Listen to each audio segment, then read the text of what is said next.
পুরা জাতির উদ্দেশ্যে বলতে চাই, নিজের কন্যা সন্তানকে রক্ষা করতে এই নীতিগুলো মেনে চলুন। নাম্বার 1, আপনার কন্যা সন্তানের সামনে কখনো পোশাক পরিবর্তন করবেন না। নাম্বার 2, কোনো প্রাপ্তবয়স্ক লোক যদি বলে আমি তোমাকে বিয়ে করব, এটা প্রশ্রয় দেবেন না। নাম্বার 3, আপনার কন্যা সন্তানকে কাউকে কোলে বসতে দেবেন না। নাম্বার 4, কারো বাড়িতে একা খেলতে যেতে দেবেন না। নাম্বার 5, আপনার সন্তান যখনই বাইরে খেলতে যায় আপনি খেয়াল রাখবেন কোন ধরনের খেলা খেলতেছে।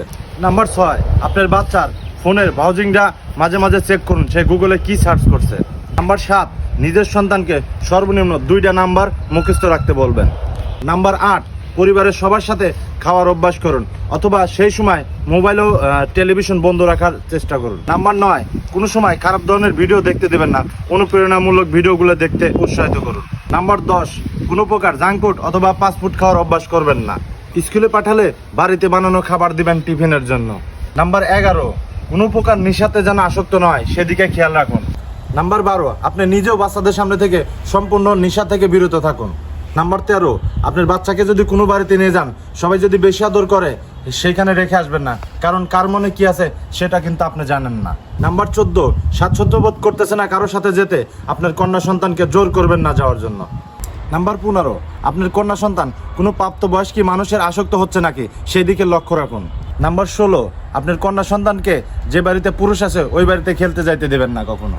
নাম্বার 17, নিজের সন্তানের সাথে বন্ধুস্বরম আচরণ করে ফ্রি হওয়ার চেষ্টা করুন।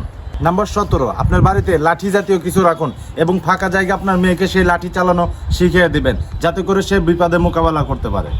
নাম্বার 19, আপনি পারিবারিক কোনো অনুষ্ঠানে গেলে আপনার বাচ্চাকে সঙ্গে নিয়ে যাওয়ার চেষ্টা করুন, তাতে তার মানসিক শক্তিটা বৃদ্ধি পাবে। নাম্বার 20 থেকে 21 বছরের ভিতরে আপনার কন্যা সন্তান বিয়ের উপযুক্ত হয়ে যায়, সেই জন্য আপনি মানসিক অথবা আর্থিকভাবে প্রস্তুতি নেবেন। যে কথাগুলো আমি বললাম এই কথাগুলো মানার চেষ্টা করবেন, কেননা আপনার কন্যা সন্তানের জন্য এটা জরুরি। এই টিপসগুলো যদি আপনি মানেন, এই কৌশলগুলো যদি অবলম্বন করতে পারেন, তাহলে আপনার সন্তান মানুষের মতো মানুষ গড়ে তুলবে। একটা সন্তান নষ্ট হওয়ার কারণ কিন্তু তার বাবা মা, সেই জন্য আপনার সন্তান ছোট্ট থাকতে আপনার ট্রেনিং দেন। আমি যেই কথাগুলো বললাম এই কথাগুলো মানার চেষ্টা করেন, আপনার বাচ্চা 100% শিওর সুরক্ষিত থাকবে এবং আপনার বাচ্চাকে আপনাকেই পরিচালনা করতে হবে। দিন শেষে এটার দায়ভার কিন্তু আপনার কাঁধে আসবে। এই জন্য আমি বলতে চাচ্ছি কি, যে আপনি যদি ছোটোবেলা থেকে ওকে ট্রেনিং করান, আপনি যদি ছোটোবেলা থেকে ওকে ওইভাবে তৈরি করেন, তাহলে আপনার বাচ্চাটা 100% কোয়ালিটিফুল একটা বাচ্চা হবে, স্মার্ট শিক্ষিত হবে এবং আপনার বাচ্চাকে কেউ ক্ষতি করতে পারবে না। এই জন্য সবাইকে বলবো এই বিষয়গুলো মাথায় রাখবেন। আমি যে কথাগুলো বললাম, আমি যে ভিডিওটা তৈরি করলাম আপনাদের জন্য, আপনাদের অনুপ্রেরণার জন্য, আর আপনারা উৎসাহের জন্য আমার এই ভিডিওটা একটু শেয়ার করে দিবেন, আমি যেন এরকম আরও সুন্দর সুন্দর ভিডিও আপনাদের মাঝে উপহার দিতে পারি। সেক্ষেত্রে আমাকে একটু সাপোর্ট দেবেন, আমার ভিডিওটা শেয়ার করে ওনাদের কাছে পৌঁছায় দেবেন, আমাকে বেশি বেশি ভিডিও করার উৎসাহ করে দেবেন। সবাই ভালো থাকবেন, সুস্থ থাকবেন।